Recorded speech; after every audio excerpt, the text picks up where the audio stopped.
জনস্বার্থে করা মামলায় একজন আইনজীবী কর্তৃক করা মামলায় গত ৫ তারিখে হাইকোর্ট শুনানি শেষে আদেশ দেয় যে বেক্সিমকো গ্রুপ অফ কোম্পানিজে অ্যাপয়েন্টমেন্ট রিসিভ করার জন্য বেক্সিমকো গ্রুপ অফ কোম্পানিজের সকল বিলংিংস মানে প্রপার্টি অ্যাটাচ করার জন্য আর তার যত দেনা আছে ব্যাংকের সেগুলো রিকভার করার জন্য এবং উনি অ্যালিগেশন দেয় যে এই বেক্সিমকো গ্রুপ টাকা বিদেশে পাচার করেছে সেই টাকা বিদেশ থেকে আনার জন্য এবং বাংলাদেশ ব্যাংকটা ৪ সপ্তাহের জন্য একটা এই কী কার্যক্রম করেছে সেই মর্মে একটা কমপ্লেন্স দায়ের করার জন্য আদেশ দেওয়া হয়।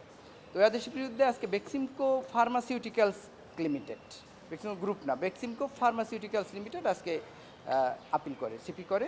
সেখানে শুনানি শেষে কোর্ট কোনো স্টে আদেশ দেয়নি। 28 অক্টোবর 28/10/2024 তারিখে ফুল কোর্টে শুনানির জন্য এই সিপিটা রেফার করেছে চেম্বার আদালত।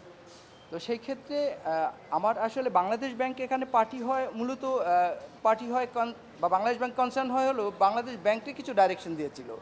যেই ডাইরেকশন বাংলাদেশ ব্যাংককে দিয়েছে সেই direction Bangladesh bank copy receive করার পরে বাংলাদেশ ব্যাংক সেখানে আনটিল আনলেস এই অর্ডার স্টে হয় বা এই অর্ডার সেটাসাইড হয় না হওয়া পর্যন্ত বাংলাদেশ ব্যাংকের কিছু কিছু কাজে নামতে বাংলাদেশ ব্যাংক কিন্তু মিন টাইমে সকল ধরনের কার্যক্রম তাদের আইনজীবীর সাথে পরামর্শ করে সকল ধরনের কার্যক্রমে বাংলাদেশ ব্যাংক অলরেডি হাত দিয়েছে।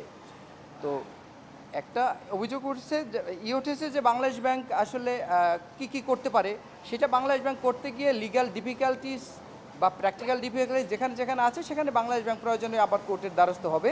বাট বাংলাদেশ ব্যাংক এই আদেশে ক্ষুব্ধ হয়নি, বরং বাংলাদেশ ব্যাংক যতক্ষণ পর্যন্ত এই আদেশ চলমান আছে ততক্ষণ পর্যন্ত বাংলাদেশ ব্যাংক কমপ্লায়েন্স করার জন্য মোটামুটি সিদ্ধান্ত নিয়েছে এবং সেই মতো আইনজীবীদের সাথে পরামর্শ করে কার্যক্রম চালিয়ে যাচ্ছে।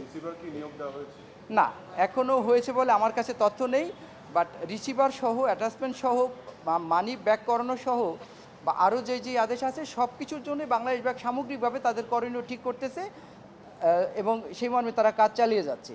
এখনও রিসিভার হয়েছে মর্মে আমার কাছে কোনো তথ্য নেই। ছিল বাংলাদেশ ব্যাংকের উপরে, আমি আবার বলি রিসিভার নিয়োগ, প্রপার্টি অ্যাটাচ করা, মানির যে লোন দেনাগুলো আছে লোনগুলো সেগুলো রিকভার করা এবং বিদেশ থেকে টাকা ফেরত আনা, এই 4টা ডাইরেকশন ছিল। আরেকটা ছিল যে কোর্টকে এটা 4 সপ্তাহের মধ্যে জানানো। এই 4টা ডাইরেকশনকে সামগ্রিকভাবে একত্রে নিয়ে বাংলাদেশ ব্যাংক কার্যক্রম শুরু করেছে। বাংলাদেশ ব্যাংক পরে গিয়ে হয়তো দেখবে কোথাও লিগাল ডিফিকাল্টি বা কোথাও কিছু থাকলে সেটা বাংলাদেশ ব্যাংক পরে আদালতে আসবে নেসেসারি মনে করলে।